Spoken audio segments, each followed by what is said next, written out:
Сәлем, сіздермен жол болғыш. Бүгінгі видеоның тақырыбы кәсіпкерлерге арналған 4 кітап. Әр кітапта неге оқу керек деген сұраққа бір сөйлеммен жауап берем.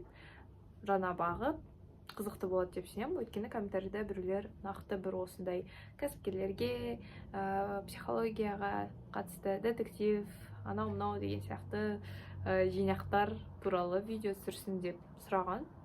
Неліктен жоқ? Я, кеттік. Бірінші бізде мой сосед миллионер. Бай адамдар ақшаны жинайды, жоймайды.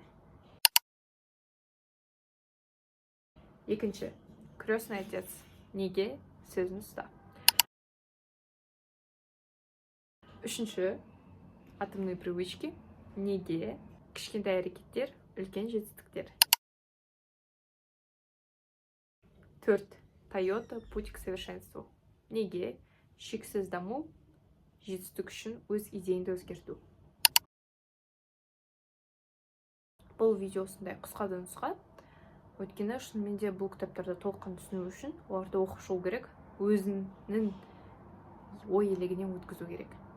Және өзін бір қорытынды жасау керексің.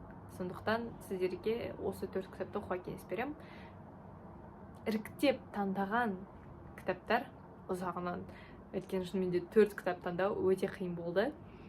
Бірнеше кітаптарды қосқым келді. Соған қарамастан осы 4 кітапты таңдадым. Бүгінгі таңда осы 4 кітап. Келесі жылы басқа 4 кітап болуы мүмкін деген сияқты. Немесе бірнеше айда бұл 4 кітаптың рейтингі өзгеруі мүмкін. Сондықтан назарларыңыз үшін рахмет. Араларыңызда осы кітапты оқыған адамдар болса, бұл кітаптар туралы ойларыңызды жазып кетіңіздер төменге. Сау болыңыздар.